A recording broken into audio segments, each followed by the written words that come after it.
No AI was used in the making of this artwork. Against all odds and the wishes of my landlord, we're back, baby!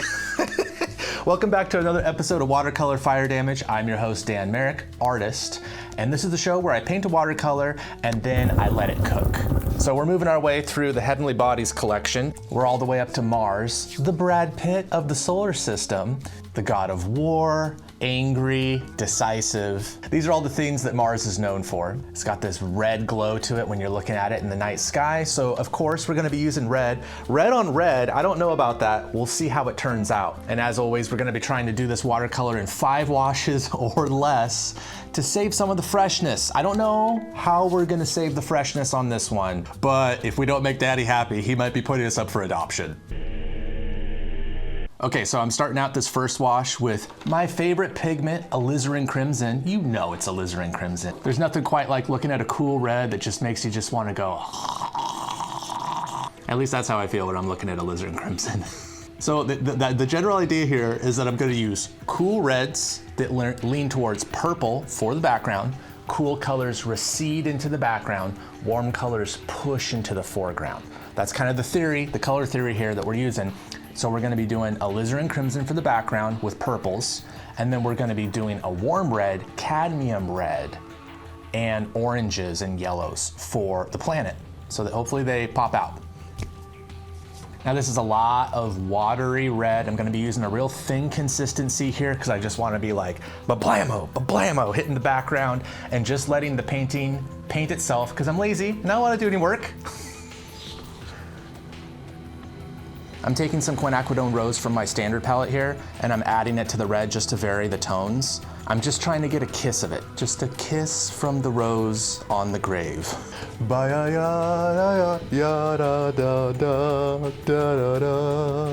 Now I'm going into Uncle Dan's medicine cabinet and I'm grabbing some mystery pigments. We don't really know what these are or where they came from, but they're gonna look awesome. Now from experimenting with these mystery pigments, I really like how the background is feeling purple. So I'm gonna be grabbing more quinacridone purple and adding that to my color mixture to really kind of push some of those colors and really transform the background into something that feels sophisticated. I'm keeping a general concept in my head, which is that I want there to be a feeling that's like Thor's lightning in the background. So I'm gonna be leaving kind of like these big lightning kind of shapes as the white of the paper, and I'm gonna be getting the red in there and going in with Payne's gray and maybe some purple, and then I'm just cleaning up the moisture on the edges of my painting where the tape is because I don't want that color to run back into the painting as it's drying. And then I'm taking some of the Payne's gray and I'm mixing into my alizarin crimson mixture, and I'm putting that back into the painting just so that there can be some areas where there's Payne's gray, there's the alizarin crimson, and then there's a mix of it. And I'm just trying to create opportunities for the painting to really have these wow moments. A lot of watercolor is knowing enough to get out of the way of the pigment and the water doing its own thing, to really kind of get some ooey gooey richness to that background. Okay, so we got the second wash now, and the background is dried from the first wash. You can kind of see some of the color has lightened up. Some of those Payne's grays that we thought were gonna be close to black, they don't quite look like that now. So I'm coming in with cadmium red here. This is a warmer red. I hardly ever use this pigment because it'll kill you. So I try to stay away from, the colors that are made with heavy metals that will get into your body and give you cancer. But in this situation, sometimes you want the cancer colors, right? So funny story, I once had an oil painting teacher. I had some private lessons with her, and she was gonna teach me how to make my own lead-based paints. And I was like, why would you ever want to make lead-based paints? And she was like, there's nothing like them. So in this case, we're using cadmium red because there's nothing like it, right? It's a warmer red. It leans more towards orange. It's super saturated, as you can see. Oh, it looks so good. The thing about cadmium red though, it's not really transparent. It's pretty opaque. So we need to be mindful of that. And every time that we're adding a layer of cadmium red over something that's in the background, usually watercolor, you get this richness where you can see through all the layers. And with cadmium red and some of these opaque pigments, they just kill that. So we kind of need to be careful when we use this color. Now I'm coming in with my cool red mix here. I'm just feeling instinctually like I should add some of this color, add some richness here. I know this is not like perfect color theory, and the problem is this cool red might actually make Mars feel like it's gonna recede into the background when I'm wanting it to pop. So I'm just kind of relying on my instinct here. We'll see if it's a good instinct or if it's something that I need to refine and fix for next time. I love how this color, alizarin crimson, looks like blood. It reminds me of this movie I watched once called Akira. It is this really old anime movie from the 80s. And Videophiles talk about the reds in this movie. They call them Akira reds. If you've seen the movie, you know what I'm talking about. Like the end part, there's a lot of red in that movie.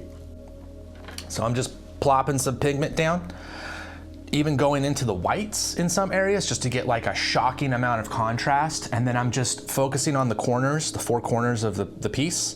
And I'm just trying to push them even further to kind of create this feeling of like a vignette where your eye is just gonna kind of want to go straight towards where the planet is. So, you know, like you think of Mars as just being like a red planet, but it's very similar to the Earth. It's got almost exactly the same tilt that our planet has. It's almost exactly the same size. It even has almost exactly the same day cycle. It's like, I'd have to look it up. I don't remember off the top of my head, but I want to say it's like 24 hours and 39 minutes or something like that. So it's like very, very similar. We've been talking about Venus, we've been talking about Mercury, and they are nightmares. You would never, ever, ever be able to live on those planets. But you might be able to live on Mars because it's so similar. So because it's so similar, it's got polar ice caps, right? And you got to be thinking about that when you're painting this. So you want to have the whole planet red, but you want to also have these moments where you can have ice. There's a lot of craters on Mars, so we're going to be handling that in the later wash. And you kind of want to be thinking about all these areas on Mars where there's like real dark darks, and there's even some orangey tones and things like that that you get. Okay, so I got my cadmium red here, and I got the burnt sienna. And this, in the dish here, it kind of looks like a planet of its own, right? It's kind of cool looking. When you think about burnt sienna, you're like, it's brown, right? But hear me out here, think about it. It is a really, really dark orange, right? So it's in that warm color family. I'm adding it to a warm red, so we're just trying to keep that warmness. I've got my alizarin crimson and my quinacridone purple, so I can get a darker version of my cooler red. And I've got my cooler red, I've got my warmer red, I've got them ready to go. I'm gonna take some of my red, I'm gonna add it to the yellow mixture that I used when I was making Venus.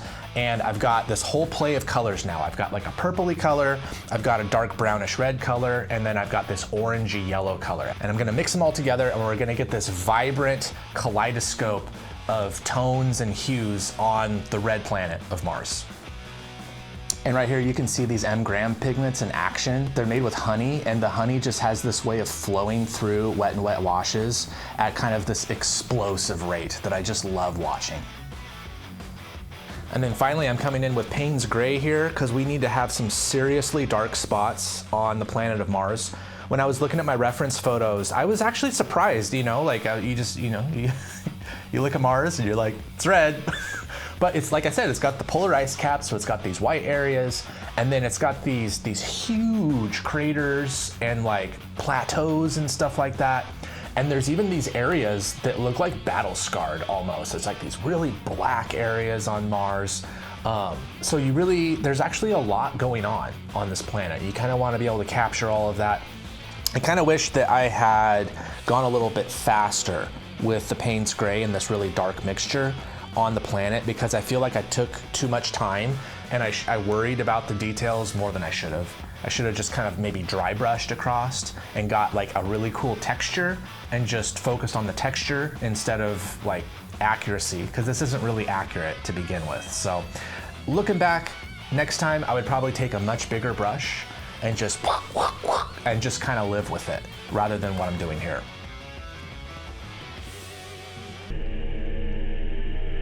Okay, so we're at the fourth wash. So now it's time to ruin the painting, right?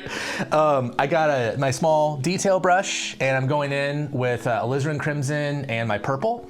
And I'm just gonna start going in and highlighting some craters on the planet of Mars. So something to think about is that Mars does not have a moon like the Earth does.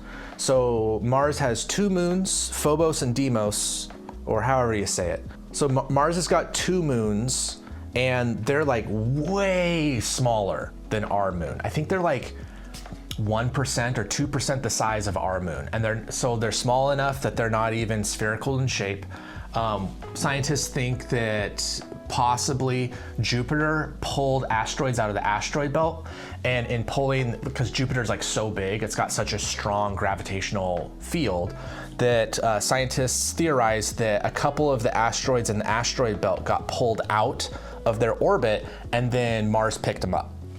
So we've got these two potato-looking moons that don't really do a good job of protecting Mars.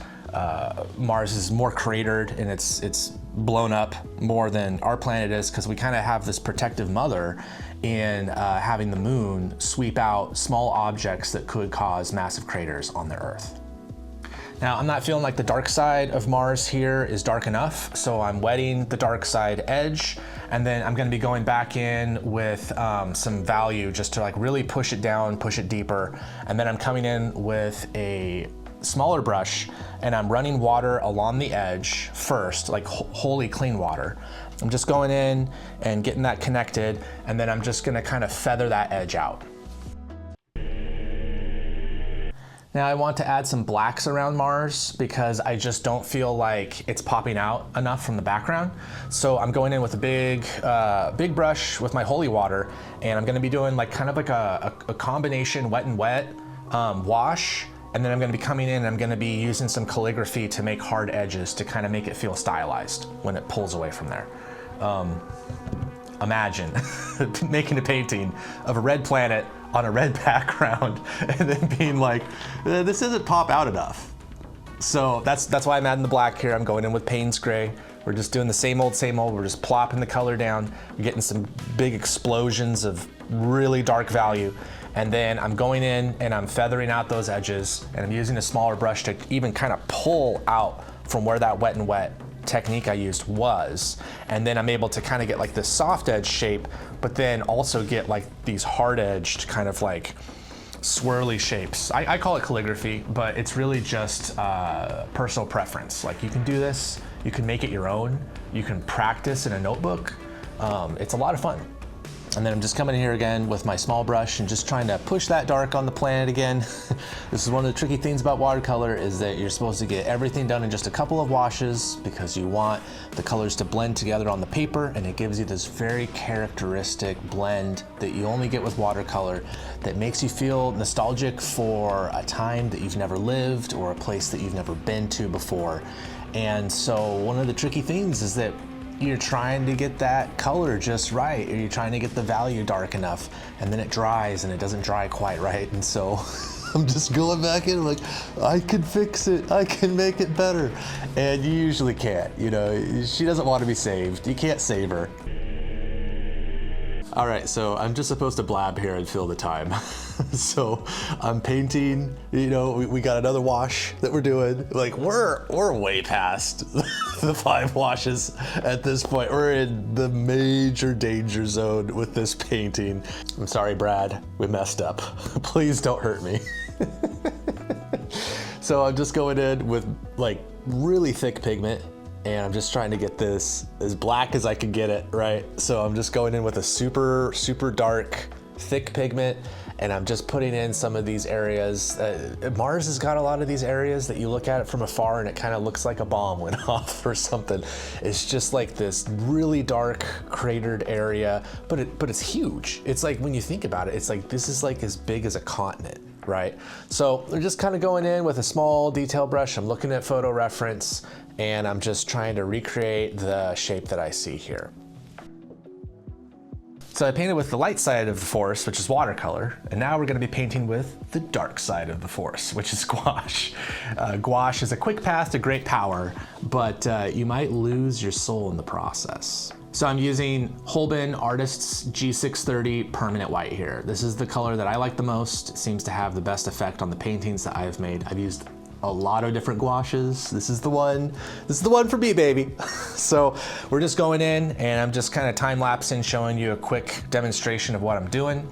So while it might feel like I'm just kind of putting these stars everywhere, there is a thought process here. I'm going to be using the 7 elements and principles of design. So I'm trying to think about balance, rhythm, flow, and these stars can actually be a great facilitator when you're an artist and you're trying to get the viewer to flow, like you want their eye to flow through the piece and to have moments where they can connect to these different focal points on your piece. So I've got this like kind of chaotic, energetic lightning in the background, and then I'm trying to use the stars as a way to just support that idea and bring you back to the planet so that you're able to kind of look at the planet and then you're kind of able to move around and flow through this piece and then come back to it.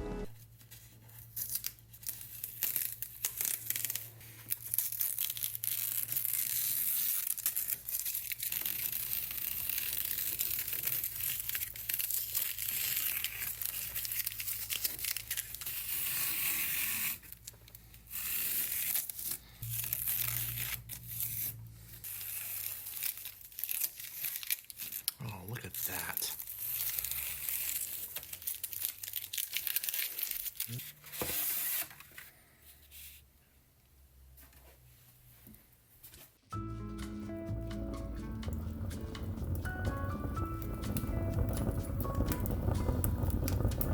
So that's it, baby.